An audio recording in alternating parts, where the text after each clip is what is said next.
भाविकांना घर बसल्या विठ्ठल रुक्मिणीच्या विविध पूजा बुकिंग करता याव्यात यासाठी मंदिर समितीने काल ऑनलाईन बुकिंगला सुरुवात केली आहे। 1 जानेवारी ते 31 मार्च या 3 महिन्यांच्या कालावधीसाठी हे बुकिंग होतं। मात्र पहिल्याच दिवशी सर्व नित्यपूजा बुक झाल्यात। आता भाविकांना नित्यपूजेच्या बुकिंगसाठी पुढच्या 3 महिन्यांची वाट बघावी लागेल। विठुरायाच्या नित्यपूजेसाठी 25,000 तर रुक्मिणी मातेच्या नित्यपूजेसाठी 11,000 इतकं शुल्क ठरवण्यात आलं होतं।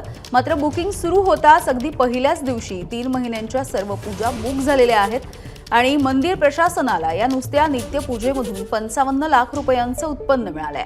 याशिवाय पाद्यपूजा, तुळशी आरक्षण पूजा यासाठी सुद्धा मोठ्या संख्येनं बुकिंग झालेलं आहे।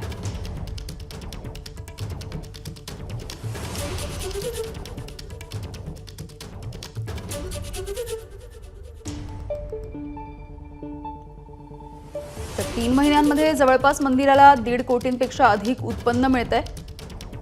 ऑनलाईन बुकिंगची सुविधा देण्यात आली आहे, त्यामुळे पहिल्याच दिवशी पुढच्या 3 महिन्यांचं बुकिंग झालंय। 1 जानेवारी ते 31 मार्च अशा 3 महिन्यांचं बुकिंग हे पूर्ण झालंय। त्यामुळे इथून पुढे जर पूजेसाठी बुकिंग करायचं असेल तर आणखी 3 महिन्यांची वाट बघावी लागेल। एबीपी माझा, उघडा डोळे बघा नीट।